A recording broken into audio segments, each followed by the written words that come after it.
말씀의 제목이 부끄러운 선두입니다.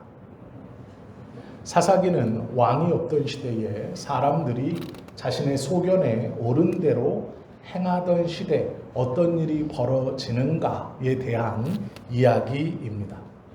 하나님을 믿는다고 하면서 하나님을 입술로는 하나님이 우리의 왕이고 나의 주인이라고 고백하면서 그 하나님을 진짜 왕으로 인정하지 않았던 시대, 그 시대에 어떠한 일이 벌어지고 어떠한 삶을 살아가는가에 대한 이야기가 사사기입니다.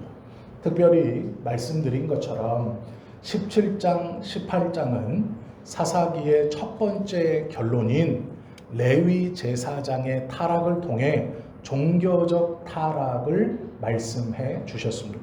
19장은 또한 레위인의 타락으로 도덕적, 윤리적 타락을 우리에게 가르쳐 주면서 사사기를 끝내고 있습니다. 쉽게 설명하면 왕이 없어 자신의 소견에 옳은 대로 행하던 시대, 즉 하나님을 하나님으로 인정하지 못하던 삶에서는 종교적 타락과 도덕적 타락이 일어날 수밖에 없다라는 것이 사사기의 주제입니다. 오늘은 그 두 번째 결론인 사사기 19장에 있는 윤리적 도덕적 타락이 어떻게 일어나고 우리의 삶에서 어떻게 주의하고 경고를 삼아야 하는가에 관한 이야기입니다. 오늘의 이야기도 레위인을 통해서 일어나고 있습니다. 17장, 18장에도 레위인을 통해서 하나님은 이야기를 말씀하셨죠.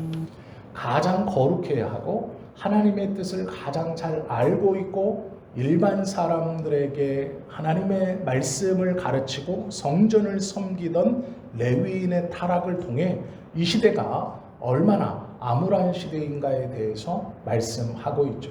그것처럼 오늘 19장에서도 레위인의 타락에 대해서 이야기를 나누고 있습니다. 본문의 내용은 이렇습니다. 한 레위인에게 첩이 있었습니다. 그 첩은 아직 이스라엘 사람들이 정복하지 못한 예루살렘 성 내에 거주하고 있는 여인이었습니다. 이 첩을 맞이해서 행복하게 살지 못했던 것 같습니다. 그래서 이 첩이 레위인에게 불만을 품고 자신의 친정인 예루살렘 성으로 돌아가 버립니다. 여인이 돌아갔고 이 레위인이 약 4개월이 지나서 자신의 첩을 다시 찾으러 예루살렘으로 들어갔습니다. 그리고 나서 장인이 이 레위인을 극진하게 대접합니다. 29장을 잘 읽어보시면 보통 이스라엘에서 나그네를 대접하거나 일반 친구들을 대접할 때 내가 이 사람에게 나의 진심과 성의를 다해서 대접한다라고 하면 3일입니다. 3일을 먹여주고 재워주면 이스라엘의 전통에서 최선을 다하는 것입니다. 그러면 나의 생명을 구해줬거나 우리 가문을 일으켜준 은인 즉 VIP 정도 되면 4일입니다. 3일이면 자신의 의무와 책임을 다한 것이고 하루를 더 보태 4일이면 할 수 있는 최선을 한 겁니다. 이건 왕을 대접할 때나 자신의 생명의 은인이나 가문의 은인을 대접할 때 4일을 데리고 있으면서 저녁마다 식사 때마다 함께 식사하고 또 그 사람에게 맞추어서 자신의 스케줄을 4일 동안 함께 보내는 것, 이것이 가장 극진한 예우였습니다. 그런데 본문을 보시면 이 장인은 5일을 데리고 있으려고 합니다. 3일이 지났고 레위인이 떠나려고 하자 붙들어 하루를 더 있게 합니다. 4일이 되었습니다. 그런데 떠나려고 하자 또 붙들어 하루를 더 있게 합니다. 5일을 가지고 모시려고 합니다. 왜 그러느냐? 아마 자신의 딸의 생사 여탈권을 이 레위인이 쥐고 있기 때문인 것 같습니다. 무슨 말이냐면 레위인에게 시집을 보냈는데 성경에 보시면 이 여인이 행음했다라고 말합니다. 그리고 집으로 돌아왔습니다. 아버지는 불안했을 것입니다. 남편인 레위인이 와서 언제든지 행음의 죄를 물어 자신의 딸을 돌로 쳐 죽여도 아무런 거부나 저항을 할 수 없는 것이 이 시대의 전통입니다. 그런데 그 불안한 어느 날 4개월이 지나 사위가 자신의 딸을 찾으러 예루살렘 성 안에 들어왔습니다. 그때부터 장인은 이 사위에 대해서 극진하게 대접합니다. 3일 동안을 최선을 다하고 4일 하루를 더 최선을 다하고 5일 자기가 할 수 있는 최선을 다합니다. 왜요? 자신의 딸이 행음해서 집에 돌아와 있기 때문입니다. 자신의 딸의 생명줄을 이 레위인이 쥐고 있습니다. 이 레위인은 5일째 해가 뉘엿뉘엿 질 때, 원래는 해가 지면 길을 떠나지 않고 하루 저녁을 더 묵어야 하지만 이 레위인은 5일째 되는 날 해가 질 때쯤 장인의 만류를 뿌리치고 자신의 첩을 데리고 고향으로 돌아가기 위해 길을 나섰습니다. 그리고 곧 해가 져 한 마을에 당도하게 됩니다. 그 마을에서 이 사람은 지낼 곳이 없었습니다. 그 당시에 예루살렘 성은 아직 이스라엘 백성들이 정복하지 못했고 여부스 사람들이 기거하고 있었던 성입니다. 즉 이 여인은 여부스 족속의 여인입니다. 이 여인을 레위인이 첩으로 삼아 데리고 가는 것이죠. 그리고 나서 동쪽 베냐민 땅을 지나 기브아에 도착합니다.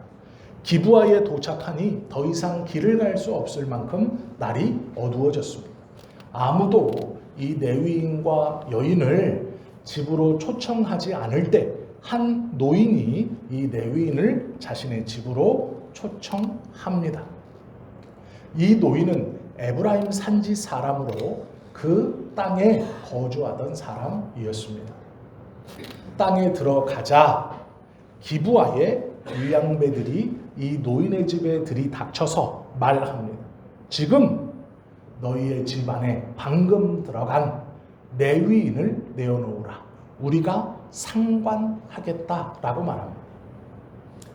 상관하겠다라는 것은 동성애를 하겠다라는 것입니다. 이해가 되시죠? 이게 어떤 상황인지. 그랬더니 이 노인이 이렇게 말합니다. 이 남자에게는 수치를 행하지 말라. 즉 자신의 마을에 함께 있는 기브아의 불량배들을 말리는 것입니다. 수치를 행하지 말라. 그리고 나서 대신 조건을 내겁니다. 이 남자를 가만두라. 그리하면 나에게는 장성한 딸이 있고 이 레위인이 함께 온 여인이 있는데 나의 장성한 딸과 이 레위인의 처를 내어줄 터이니 너희는 이 남자를 가만히 두고 이 여인들을 너희의 마음대로 하라 하고 내어줍니다. 그리고 나서 다음 날이 되었습니다. 다음 날이 되었을 때 레위인은 아침 일찍 자신의 고향으로 가기 위해서 길을 나서기 위해 그 노인의 집에 문을 열었습니다. 문을 열 때 자신의 처가 밤새 유린을 당하다가 그 노인의 집에 문고리를 잡은 채로 죽어 있는 것을 보게 됩니다. 레위인은 분노하여서 그 여인의 시체를 12토막으로 잘라 나머지 이스라엘 백성들 진중에 보내고 군사를 모아서 자신의 처를 그렇게 만든 베냐민 지파와 전쟁을 시작합니다. 이것이 오늘 본문의 내용입니다. 레위인은 이 전쟁의 선두에 섭니다. 그런데 부끄러운 선두입니다. 레위인은 명분이 있었습니다. 내 처를 유린한 나쁜 사람들, 나를 상관하려고 했던 나쁜 사람들, 그리고 내 처를 밤새 유린하다 죽인 나쁜 사람들, 그들을 벌해야 하고 그들에게 응당한 대가를 치르겠다는 정의감, 명분이 있었습니다. 그래서 사람들을 모았고 그 사람들의 맨 앞에서 이 전쟁을, 이 싸움을 지휘합니다. 레위인에게는 명분이 있었습니다.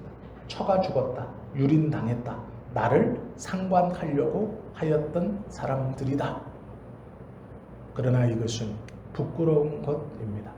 왜 그러냐면 오늘 본문의 내용을 가만히 보시면 우리가 먼저 이 내용의 의미를 파악하기 전에 세 부류가 등장하는 것을 기억해야 합니다. 먼저는 기부와 거민들. 자신의 마을에 낯선 사람이 들어왔을 때 그 사람들을 쫓아가서 내어놓아라, 우리가 상관하여야 하겠다 말했던 기부와 사람들. 이 기부와 사람들은 베냐민 지파 안에 있는 사람들입니다. 즉 하나님께서 가나안 땅을 분배해 준 12지파 안에 있는 사람입니다. 더 쉽게 얘기하면 하나님을 믿는 사람들입니다. 그 하나님을 믿는 사람들이 지금 소돔과 고모라처럼 행동하고 있습니다. 소돔과 고모라의 사람처럼 동성애를 적극적으로 아무렇지 않게 행하고 있습니다. 레위인을 내어 놓으라고 소리칩니다. 하나님의 기준을 잃어버리면 하나님의 백성이 이런 삶을 살아갑니다. 세상 사람과 똑같이 소돔과 고모라 사람처럼 하나님의 백성들이 살아가는 것을 보게 되죠. 이것이 사사기 시대의 일상입니다. 하나님을 잃어버린 사람들, 하나님을 잃어버린 하나님의 백성들의 삶의 모습입니다.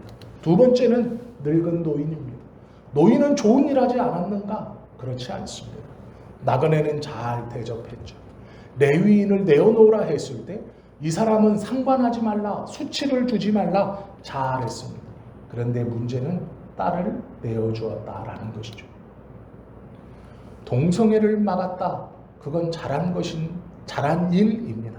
그런데 문제는 자신의 딸을 내어놓았습니다. 이 본문이 사사기에 있다는 것을 꼭 기억해야 됩니다. 왜 그러느냐? 이 노인은 지금 하나님께서 가진 기준을 자신의 생각대로 낮추었습니다. 무슨 말입니까? 동성애도 막아야 하고 딸도 주면 안 됩니다.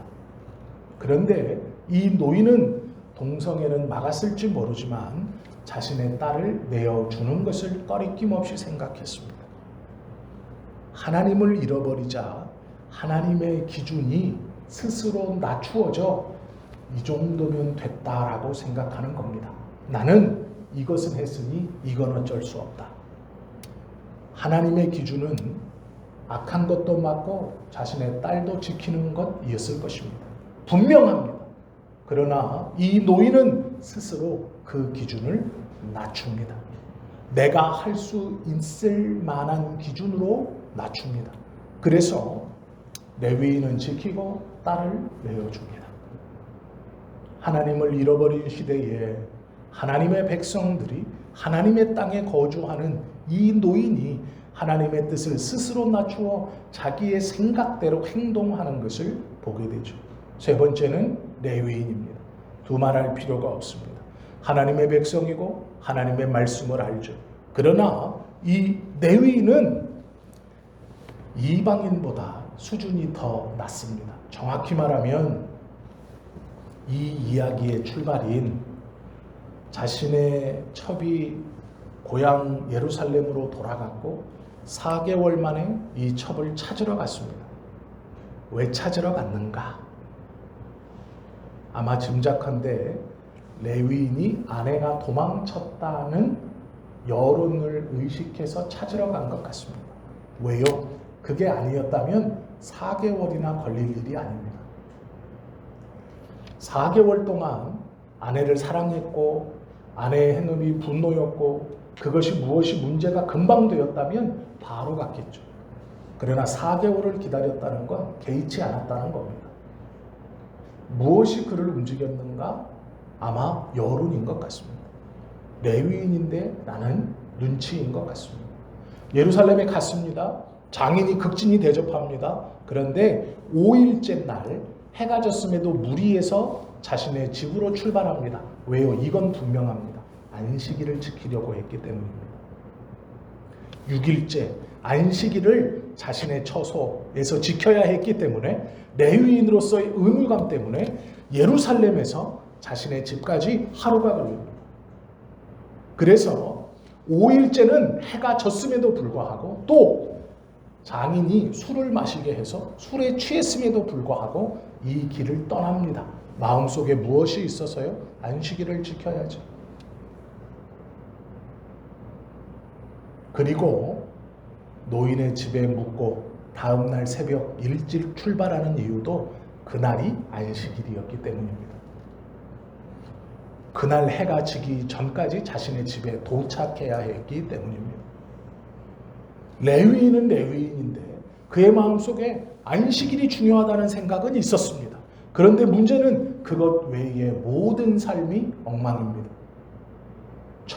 이방 여인을 첩으로 두고 살고 그 여인을 찾아오는 방법도 레위인 같지 않고 자신에게 위협이 있었을 때 불량배들 외의 사람들을 모아서 그 자리에서 자신의 처를 지키고 노인의 딸을 지키고 다른 사람들을 동원하여 이 불량배들을 막아야 함에도 불구하고 자신은 레위인으로 불량한 자들과 섞일 수 없다. 접촉할 수 없다. 내일은 안식일이니 내가 거룩해야 한다. 나는 이들과 다툼을 내어서 안식일을 범하는 부정한 자가 되면 안 된다. 그러니 딸을 내어줄 때도 침묵하고 자신의 처가 끌려가는 곳에도 침묵하고 그들과 상관하지 않습니다.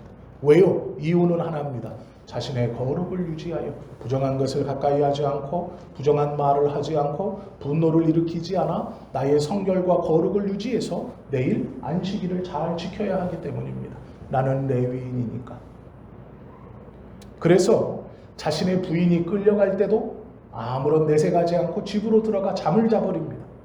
또한 다음날 아침 일찍 자신의 부인의 생사를 묻지 않고 그 자리를 나와서 집으로 돌아가려고 합니다. 이 레위인이 왜 분노했는지 아십니까? 자신의 부인이 죽어서요? 아닙니다. 정확히 말하면 자신이 잡은 문고리 끝에 죽은 부인의 시신의 손이 닿아 있기 때문입니다. 이게 무슨 내용인지 이해가 되시죠? 레위인이 분노한 것은 자신의 처가 죽어서가 아니고 내가 잡은 문고리 반대편 끝에 죽은 시신의 손이 붙어 있어 내가 부정하게 되었기 때문입니다. 그래서 분노한 것입니다. 처가 죽어 분노한 게 아니라 처의 시신으로 인해 내가 부정하게 되었기 때문에 내가 레위인으로 안식일을 어기게 되었기 때문에 분노하는 것입니다. 이 본문이 얼마나 기가 막힌 본문인지 이해가 되시죠? 성경은 이 레위인에 대해서 폭로하고 있는 겁니다. 너희의 믿음이 그와 같다.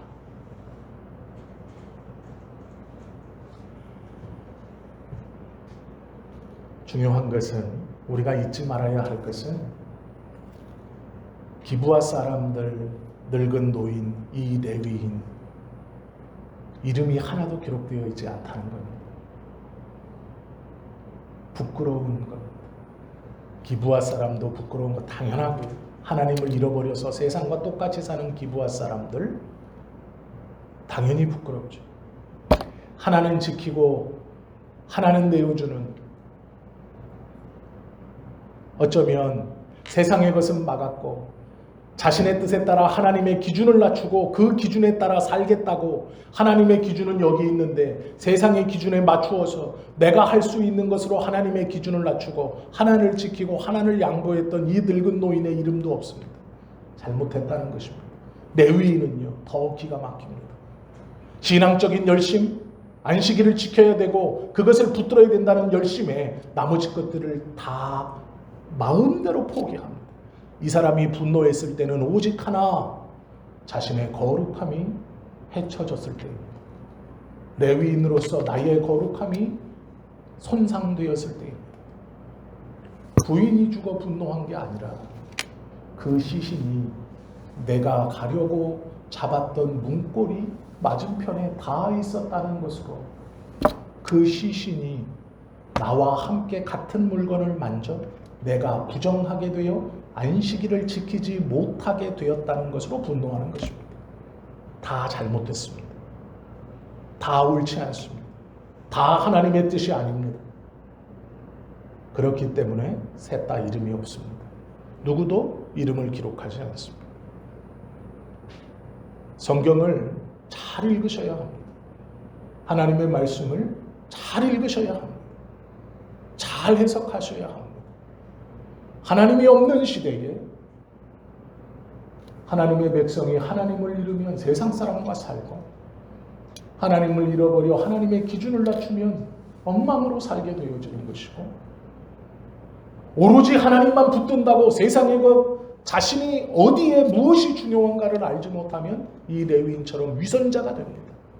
그 위선에 갇혀서 정당한 분노인 것처럼 시신을 12토막 내고 부인의 죽음에 대해서는 슬퍼하지 않고 자신의 거룩이 손상되었다 분노하여 다른 지파들을 모아 자신에게 모욕을 준 사람을 죽이려고 합니다. 이것은 부끄러운 리더이고 부끄러운 선두입니다. 우리가 하나님 앞에서 우리의 마음이 어때야 하는가, 오늘 이 본문을 보시면 알 수 있죠. 하나님을 왕으로 나의 주인으로 모신다고 하면서 하나님을 왕으로 믿지 않으면 세상 사람과 똑같아집니다. 하나님의 뜻을 낮추면 그것도 옳지 않습니다. 레위인처럼 하나님의 뜻이라는 가면을 쓰고 하나님의 어떠함이라는 가면을 쓰면 그것 또한 형편없는 것입니다. 모두 다 하나님을 잃어버린 자들의 모습입니다. 사람들이 기독교를 싫어합니다. 왜 싫어하는지 아세요? 우리는 착각하고 있습니다. 무슨 착각입니까? 기독교의 기준이 너무 높아. 이것도 하지 마라. 저것도 하지 마라. 하나님은 이것도 싫어한다. 저것도 싫어한다. 그리고 성경을 보면 말도 안 되는 이야기만 있지 않느냐. 오병이요. 말이 되냐? 물고기 2마리 보리떡 5개로 5,000명이 먹었다는데 예수께서 무리를 그르셨다는데, 그러니 어떤 목회자는 그것이 갈대밭이라고 얘기합니다. 조금 더 나은 목회자는 새벽에 해안가를 걸었는데 그 새벽 물안개 때문에 무리를 걷는 것처럼 보였다라고 말합니다. 아니요, 틀렸습니다. 그렇게 기준을 낮추어 사람들에게 설득시키고 그렇게 기준을 낮추어 논리와 과학을 들먹이면서 하나님의 말씀을 해석하고 풀이하면 그들이 받는 것이 아닙니다. 하나님은 절대 기준이고 하나님은 우리가 도달할 수 없는 분입니다. 넷플릭스나 다른 플랫폼 매체를 보시면 아주 말도 안 되는 프로그램을 합니다. 시청률이 굉장히 높아요. 뭔지 아십니까?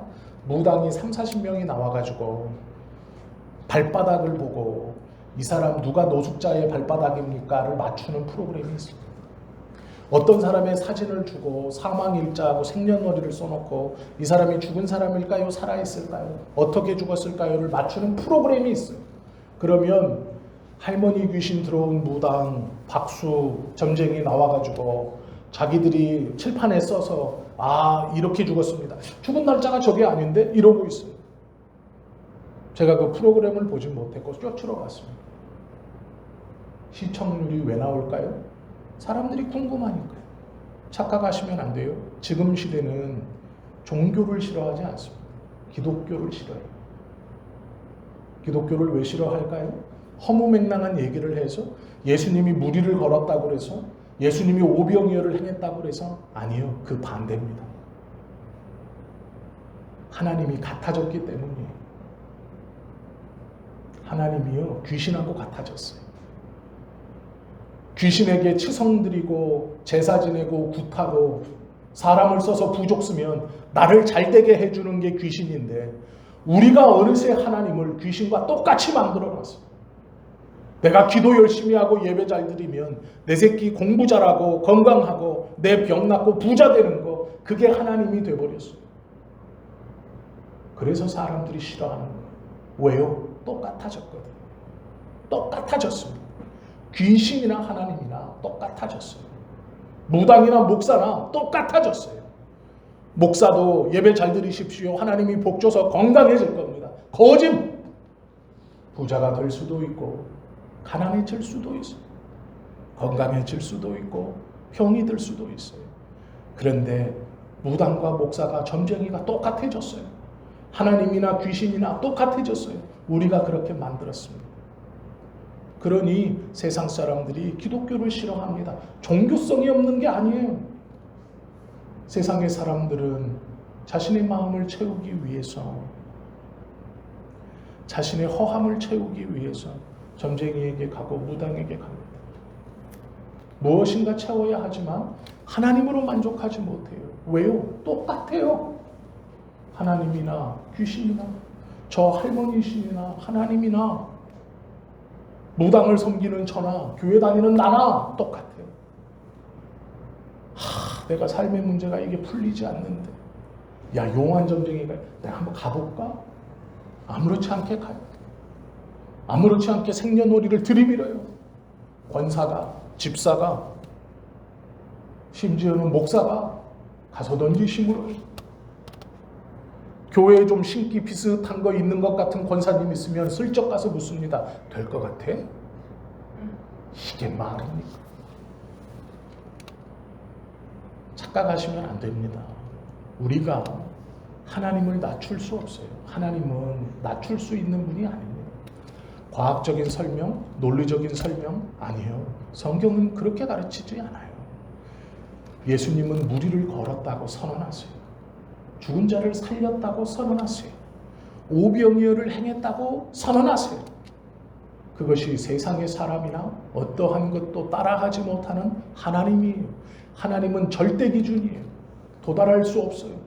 그 하나님이 우리의 하나님인데, 우리가 사사기의 시대의 백성들처럼 하나님이 없는 자처럼 세상 사람과 똑같이 사는 모습이 첫 번째고, 하나님의 뜻을 우리 마음대로 기준을 낮추어서 논리라는 것, 세상 사람에게 전해야 된다는 것으로 하나님을 귀신과 똑같이 격화시켜 믿고, 또 반대로 하나님의 뜻만을 붙들고 이것이 맞아라고 고집부리면서 나머지 모든 것들을 아무렇지도 않게 생각해요. 오로지 분노할 때는 내 것이 침해받았을 때, 내가 모욕받았을 때. 사사기는 그것이 잘못되었다라고 19장부터 말하고 있는 거예요.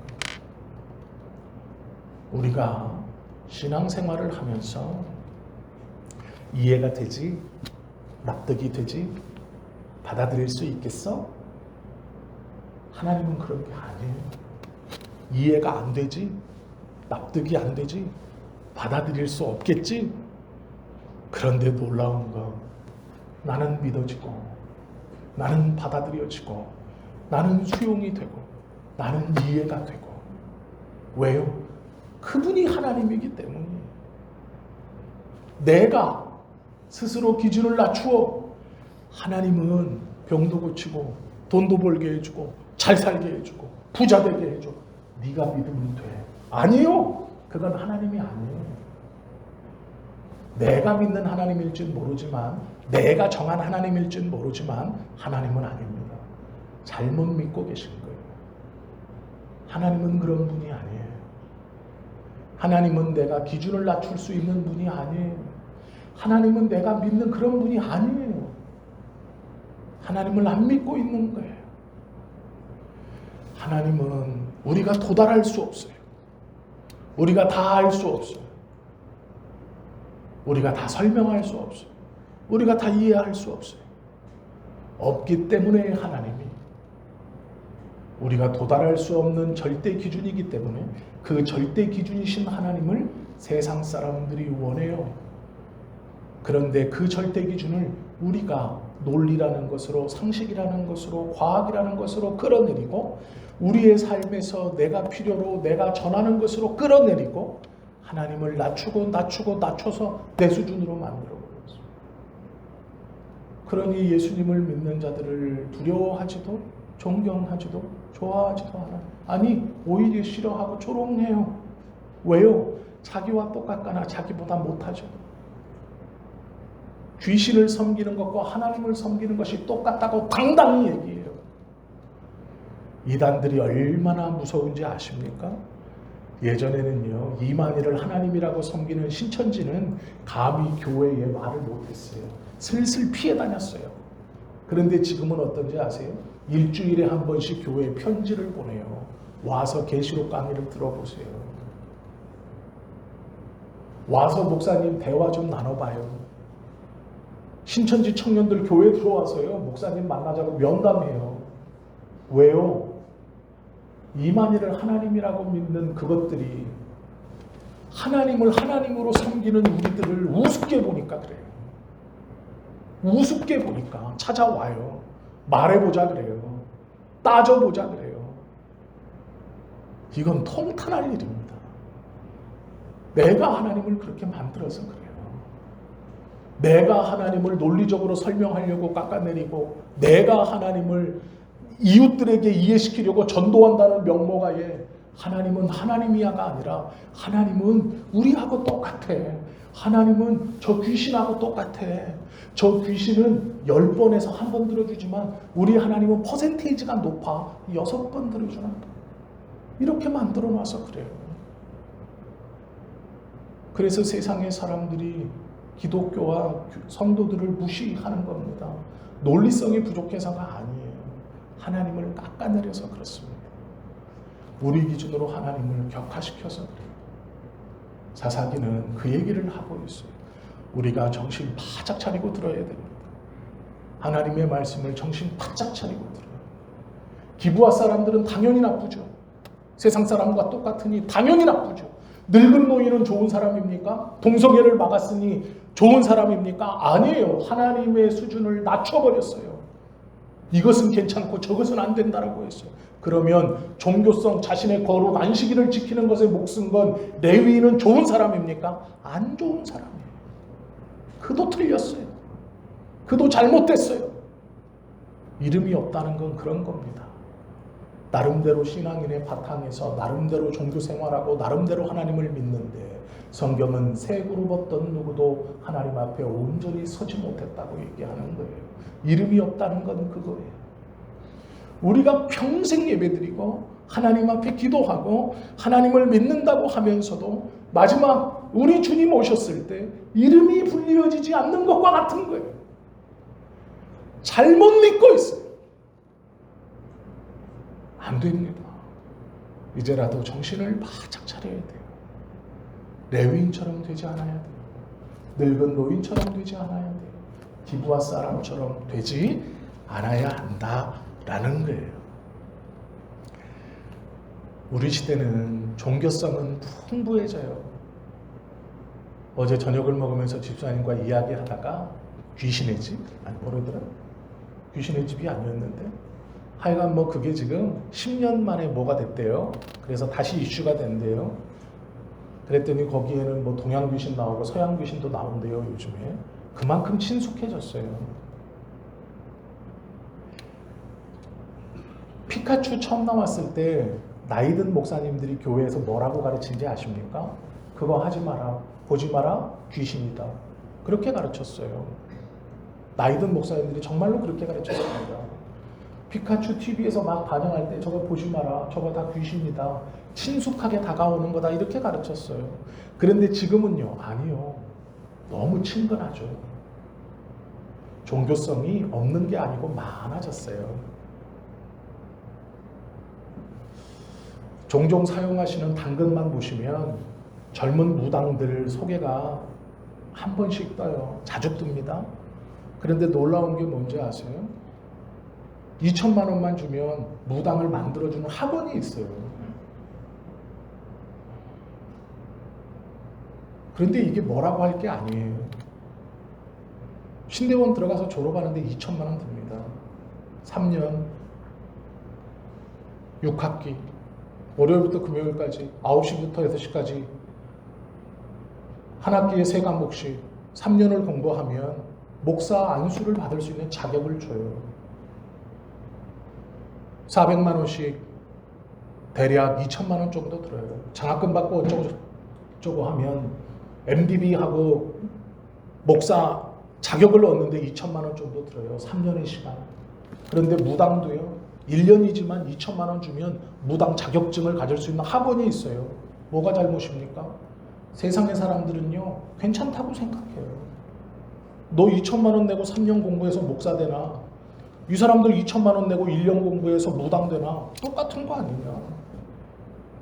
너 교회 차려놓고 성도들 모아서 그 헌금으로 좋은 차 타고 좋은 집 사고 네 애들 해외 유학 보내는 거나 이 사람들 전 보면서 복채 받아가지고 이렇게 살아가는 거나 뭐가 다르냐라고 말해요. 이렇게까지 왔습니다. 먼저는 제가 부끄러워해야 하고 우리 성도님들도 다시 한번 돌아봐야 돼요. 왜 그렇게 됐는가? 하나님을 끌어내려서 그래요. 하나님을 우리 생각대로 자꾸 낮춰서 그래요. 그런데 이해합니다. 왜 그런지 알아요.